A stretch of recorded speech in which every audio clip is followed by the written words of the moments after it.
Morning everybody. We're the Childcare and Education team, or some of them, from Stockton Riverside College. I'm Kelly Johnson and I'm the Programme Area Leader. I'd like to introduce some of the members of our team. I'm Kate Conhart and I'm teaching on Level 1 and Level 2 this year. Hi, I'm Naomi Robinson. I'm teaching on Level 1 and Level 2 this year also. Hi, I'm Emma Cox. I'm the course leader for STL Levels 2 and 3, and I'm also teaching on Level 1 Childcare this year as well. We'd just like you to watch a short video. It'll take about 5 minutes, and then we're going to talk to you about some of our childcare courses and some of our health and social care courses. So we'll see you in a few minutes. Hi everyone, good morning. I'm Leslie Graham, I'm Principal at Stockton Riverside College, and I'm delighted to welcome you to today's event. We're a fantastic college, I would say that, wouldn't I? But I truly believe it. We really look after our students. Our staff are absolutely amazing, and you'll get to know that today when you get to speak to some of them. I'm sure you're going to have a fantastic time. If you've got any questions whatsoever, just make sure that you ask them. As I say, we've got a fabulous team and they're there waiting to support you and waiting to help you and give you any information or any advice that you need. Hopefully I'm going to get to see some of you, if not this September, maybe the following year, but we're really looking forward to welcoming you to Stockton Riverside College. So have an amazing day and take care and see you soon. Hi, my name's Alice Reid. I'm the Safeguarding Welfare Officer at Stockton Riverside College. I'm part of a dedicated support and welfare team based in student services, and we're here basically to make sure that you're safe and well whilst you're in college and enabling you to focus on your studies. If you feel like you need a bit more help and support whilst you're here, please do speak to one of the team or talk to your tutor who can refer you to one of us. We can offer help and advice whilst you're here in college, or we can refer on to one of the many external services that we work with as well, if you feel like that might be more suitable for you. So come and say hello when you start. Looking forward to meeting you all. I'm Careers and Progression Coordinator based in Student Services. I'm here to help you make informed decisions about your future careers, whatever that may be. You may know already what you want to do and need help with planning or how to achieve that, or you might have just started thinking about your ideas and need some direction and encouragement. I can help you think about new options and encourage you to reach your full potential, helping you with planning your next steps at college or into university. I can support you with developing your job searching skills, including what jobs and careers are available, where they are and how much you could earn. My contact details are on the website and your tutors have them as well. Thanks, bye. Hi, my name's Steph and I'm from Bursary Support in the Student Services team. We understand that coming to college can be costly, so we want to make sure that you have the financial support that you need to allow you to focus on your studies. We encourage everyone to complete an online bursary application form, as we offer free bus travel to and from college, free meals and support with childcare whilst at college, and discounts on course kits and uniforms. Did you know that the college also offers free Wi-Fi, free access to a gym, free swimming lessons, free print credits, free online resources and free access to IT equipment? Don't forget to complete your online bursary form before September. Look out for our online videos to help, and we look forward to seeing you soon. Hi everyone, it's Kaylee from the schools team. We know that a lot of you will be feeling apprehensive at the moment about starting college, and especially in relation to enrolment. We thought that we would create a little video just to let you know that everything is in hand and just to give you a little update of what the day might look like. Enrolment is going to be similar to every other year, however there are a couple of things that we have had to change to make sure that we're complying with current guidelines. For example, last year we might have invited 40 students in at 10 o'clock all to enrol at the same time. This year we're going to be inviting around 10 students every 15 minutes. Please be assured that we are doing everything we can to make sure that the college environment is as safe as possible for you to attend. However, there are a couple of things that we do need you to do for us also, just to help us along the way. Please may we ask that you attend your allocated enrolment slot on time. If you can't attend, please let us know in advance and we'll get this changed. Please bring copies of your predicted grades or grade slips as opposed to original certificates. This will make sure that we're not having to handle original documents. Please bring a copy of your enrolment letter to your allocated slot. These are going to be sent out very shortly, so please keep an eye out for these also. Please bring any student finance forms fully filled in to your allocated slot. This will ensure that you're having to spend as least time as possible in the college. In regards to returning students in some adult part-time courses, enrolment for these are going to be held online. Once again, I would like to ensure you that we are doing everything we can to make sure that the college environment is as safe as possible for you to attend. We really can't wait to welcome you back through our doors and see you soon. Right, so back to us again, and we're going to tell you about some of our level 1, 2 and 3 childcare and health and social care courses. And there's a lot of similarities between health and social care and childcare, because obviously you're working with people and it's looking at how people develop.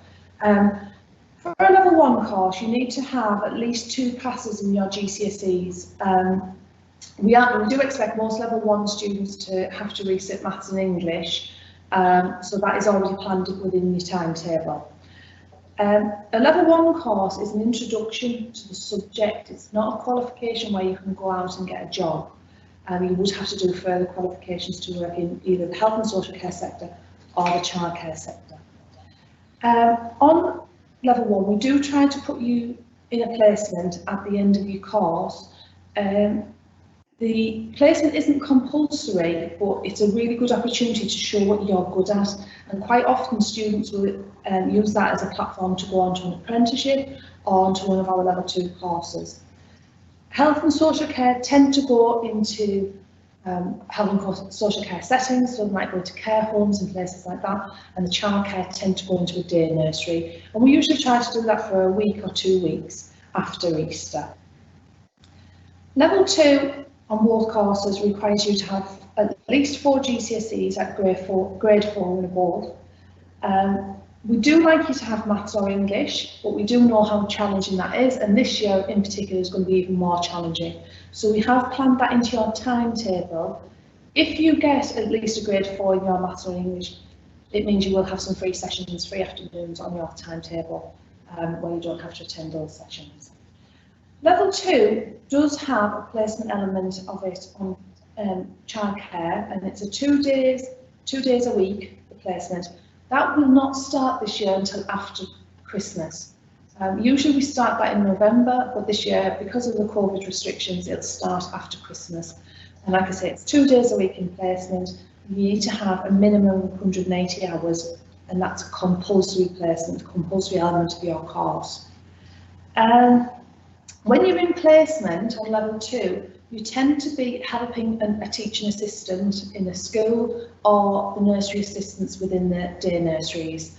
You will do a placement in both settings, so half of your placement will be done in a school setting and half will be done in a day nursery. And we organise those placements for you. So what we do is we have a placement coordinator who asks you to provide the names of 3 schools that you can get to, or 3 day nurseries that you can get to, and then we arrange a placement in one of those. I'd say about 90% of the time we get students in one of their first 3 choices. But you do have a bus pass from the college that will allow you to access other settings if we need to put you into a different setting.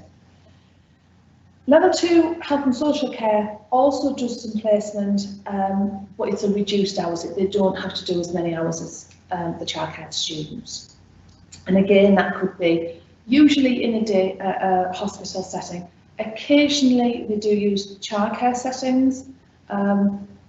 It's very rare that a level 2 student will go into a hospital setting, but it's not impossible. Level 3 requires you in both courses to have 5 GCSEs at grades 4 and above. And we do like you to have at least 1 maths or English grade 4 or above, purely because your timetable is so busy that it's hard to fit in both maths and English into your timetable. So that's 5 GCSEs, including maths or English. On level 3 childcare, the students do go into placement 2 days a week, and that will start from October half term. For all placements, you are required to have a DBS, and I'll go into a little bit of detail about that in a moment. The level 3 programme is 2 days a week. You do your certificate in the first year, and once you've completed your certificate, you can then progress into your diploma year in the second year. The placements for level 3 are slightly different. You do go into a day nursery for half your placement, and you do go into a school for the other half. But in your second year, you can do a specialist placement. So those students that come to us and say, I want to work with special educational needs children, or those people who want to be a social worker or a paediatric nurse, will go into have the opportunity to do a 50-hour specialist placement. And we've had students that go into Harbour, working with the children in the domestic violence unit. We've had students going into the children's hospice. We've had students going into a children's ward and a hospital. So we have had some really interesting specialist placements. Health and social care students also do a placement, but it's at a much reduced number of hours. I think they do 75 hours per year as opposed to the 375 that childcare do. When you are on level 2 or level 3 and going into placement regularly, we do ask you to purchase a uniform. Now, the uniform that we have is we ask you to wear black trousers, black shoes, not trainers and not leggings, and to purchase a polo shirt with the college logo on the side. The reason we ask you to purchase the polo shirt is to identify you as a student within the setting for safeguarding reasons. Have I missed anything? No, I don't think so. Okay, right. So DBS. The DBS is what is known as the police check. So everybody who goes into placement, whether it's a health and social care student or a childcare student, must have a DBS completed. Now, this is a form that you complete and you provide some forms of identification. Now, at the start of the course, when you come to enrol, we will ask you to bring some documents. So if you have a passport, a birth certificate, bank statement, driving licence, if any of you are a little bit older, if you can bring those along, but we also need something with your current address on. And anything you bring, if it's a bank statement, it must be within 2 months of the issue date.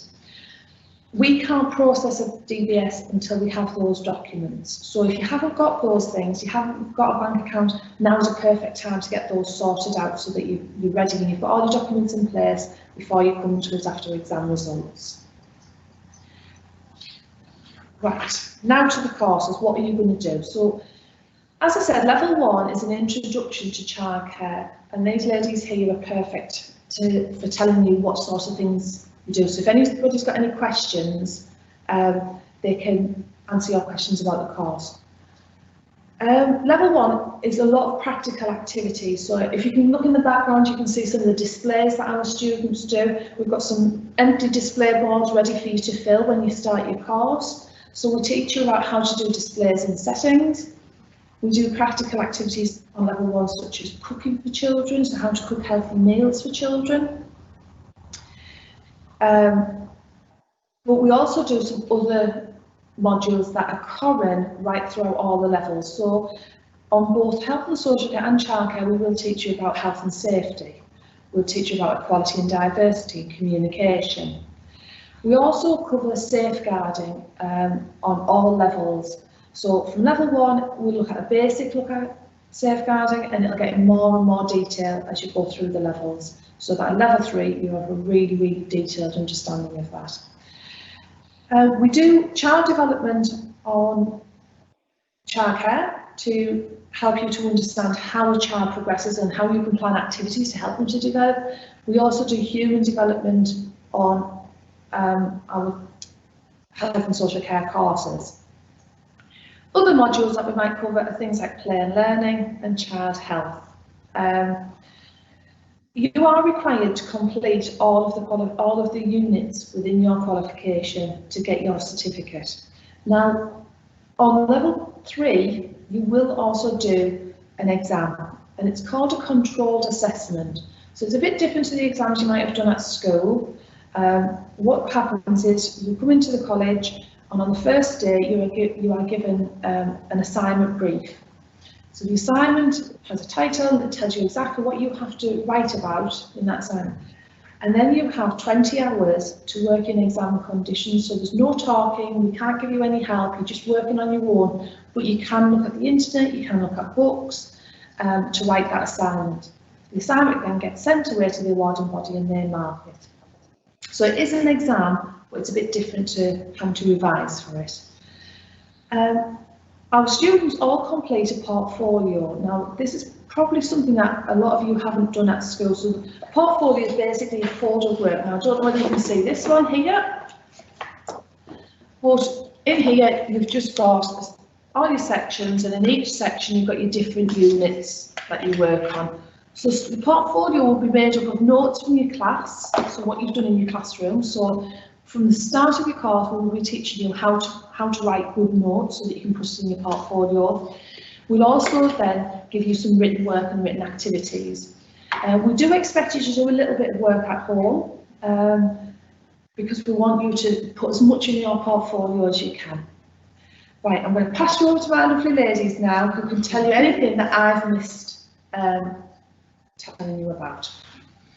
I can't think of anything really, just in lessons that were quite practical, like you said, we're doing things like activities that children would do in settings, so it might be playing with Play-Doh, it might be playing with shading form and kind of looking at shapes and looking at maths and things like that, and thinking of ways that children can learn to write the letters and structure the name and things like that. Yes, it's quite hands-on, especially at level 1, and it's very hands-on. So we'll be doing those hands-on activities, and then thinking about how we could help children when we're actually in a setting, doing those activities with children. So we might be looking at playing with Play-Doh, for example. How could we help children learn through the senses, the 5 senses? How can we help them to learn through those 5 senses whilst playing with Play-Doh? And again, playing with Play-Doh, how can we improve our communication with young children and enable them to be able to communicate back with us effectively and get the best experience out of that activity? So through the hands-on activities, we'll be exploring in a real life situation how we can actually help children to learn and develop. So it's all hands-on, and then there will be like bits of writing as well to evaluate what we've done and to explore the best way to help children develop. So it's really exciting, and it'll be really fun and really hands-on. So you've got a lot to look forward to.